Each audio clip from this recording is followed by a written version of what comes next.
and welcome to another month's Thoughts on Leadership. Doesn't time seem to go by quickly? This month, the subject is to know, to understand, and to own. I want to take a bit of time this month just to differentiate those three for you, because I find that people mix, particularly the first two, mix those two words up. In other words, they use them interchangeably, which is okay, but the danger is that we don't really understand it, and we particularly don't understand it in relationship to ownership. So let's look at the three words: know, understand, own. I've obviously turned to the dictionary to get a definition to try and help us provide a basis to this discussion.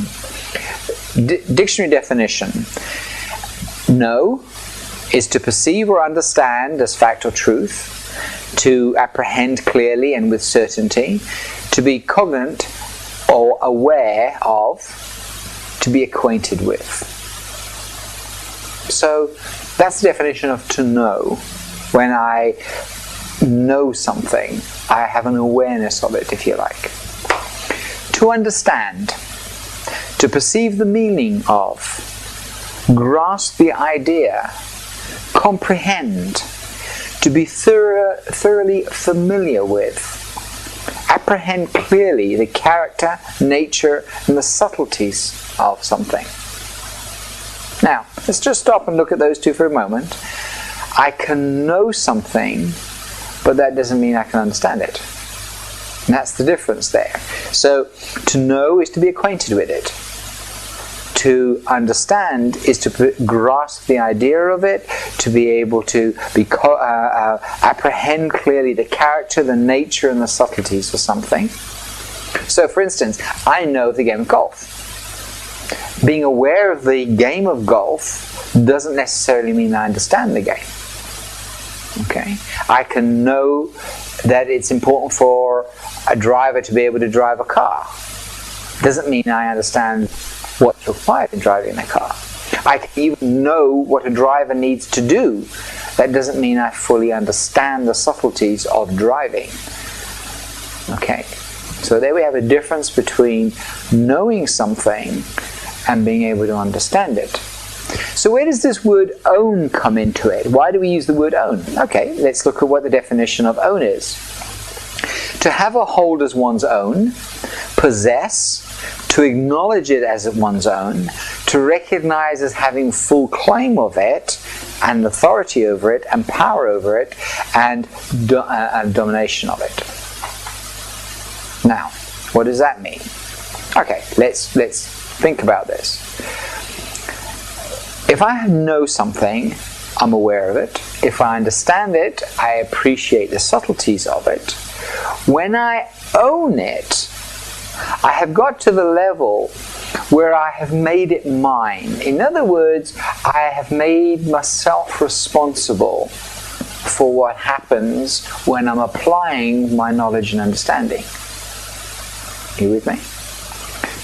Okay, so I could know something and understand it, but not be prepared to own it or apply it in a way that requires ownership. So, what I'm wanting to get clarity with you is many organizations, I talk to people and they say, yes, I know what's required of me. I know what this business is about.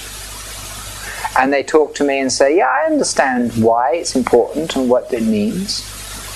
But they don't own it. In other words, they're not motivated to action by the knowledge and understanding. Or at least the action is not a commitment to apply the knowledge and understanding at the greatest or highest level. In other words, at the most effective level. Alright? And so I'm asking you to consider, what are you putting in place in your organization?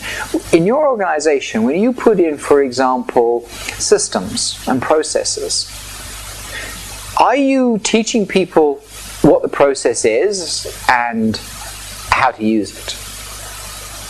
And then stopping there. Because knowing how to use it and understanding the subtleties of how to use it is not necessarily meaning that you are getting the outcomes that you want in any way. And that's the subtle difference. That's what's making an effective person and making an effective organization, if you like. In other words, I'll give you an example. I went to a bank recently, and I needed, in this particular case, I wanted to open a particular account. The man I was dealing with was telling me about the systems and processes necessary. Okay?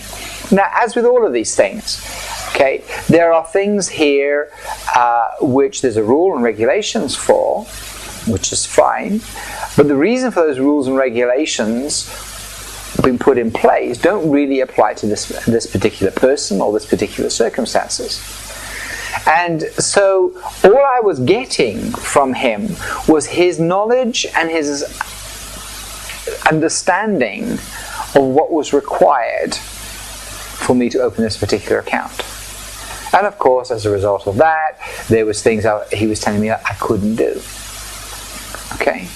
And I had to say to him, look at the mission statement on the wall and tell me what you're doing in line with that mission statement. Okay?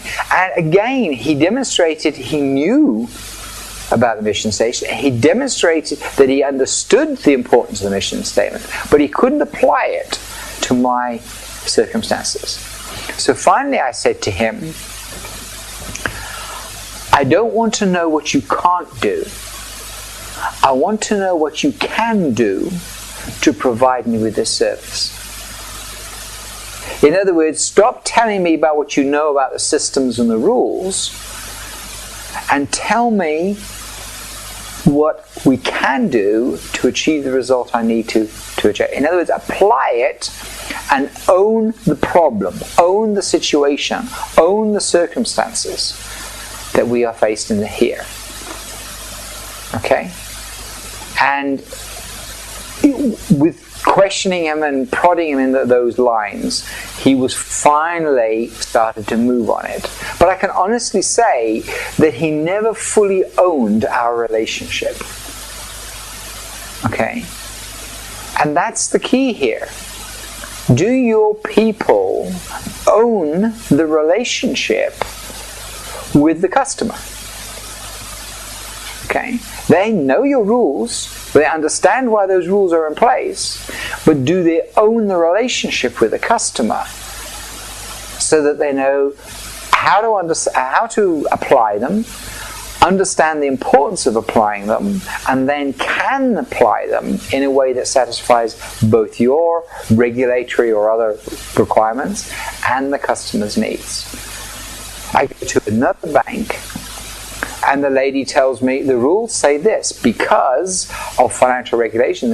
These rules are in place. However, she says to me, we can do this, this, and this, which will get you the results you need. Okay, so now here's somebody who owns our relationship. And I'm finding a lot of organizations are spending good time, and I'm not saying it's unnecessary, but good time on providing knowledge and understanding to their people, but then haven't got the ability to create ownership. Now, there can be a number of reasons for that. There can be you've employed the wrong people. And that, let's be honest, that can be a significant reason in the situation. And fine, we can deal with that. But sometimes it's not just selecting young people. Maybe you've got the right people, but they've had the wrong support. This guy in this particular bank, I don't doubt for a moment that he was the right person. I'm sure he had the qualities and everything that the bank needed. What he didn't have was the mentoring, the support, and everything else that enabled him to move into ownership. He was in that position where he was constantly batting away everything. And immediately I would ask any question, he would say, I have to check that with my manager. Okay. And I got, of course, to the stage when I'm thinking, why don't I just talk to your manager and save a bit of time here? Okay, why am I dealing with you if all you're going to have to do is go and talk to your manager? And that was a lack of ownership that lay within this particular individual. Not within the bank, I might add. The bank I've had some great relationships with. So, this month what I'm asking you to do is to just take a step back and look at your organization. Okay, how many people have you got who know and understand but don't own? All right? And then don't go and start a blame culture trying to, kill people. We're not into that. What we're into is why. Is it a lack of training? Is it a lack of coaching? Is it a lack of mentoring? Is it a lack of support? And finally, is it just the person is not the right person for that specific role? Think about your key people who are having an interaction with your customers. Okay? Do they own that relationship with the customer? All right? In other words, are they your employee guarding your rules and regulations and processes? Or are they your employee building a relationship with your customer? In other words, they have a knowledge and understanding of your rules, regulations, and processes, but they understand their key role is that owning that relationship between themselves and the customer. And it applies all over the place. I go into hotels where I get told about the rules and regulations. What's allowed. You can see it immediately when you interact with somebody, the person who has ownership and the person who just has knowledge and understanding. And all you have to do is ask one or two questions and you know that you've got the person with just knowledge and understanding. I see it on trains, I see it on planes, all the time. And if you think about it, so do you. So, how good are you? How good are you as your organization at instilling it? What are you actively doing about it? And are you taking the lead? Are you an example of somebody who takes ownership? Because if you can't do it and demonstrate it to others, then they will never be able to do it. So, subtle differences, but I hope a subtle enough difference to make you think about your leadership style and think about what you need to be a good leader. Because at the end of the day, that's what this is about. It's about thoughts on leadership, thoughts on things that you need to be doing with regard to being a better and more effective leader. Thanks for listening in. Thanks for your emails and everything. And we appreciate the opportunity to have the dialogue with you. Speak to you again next month and have a really great month. Thanks. Bye for now.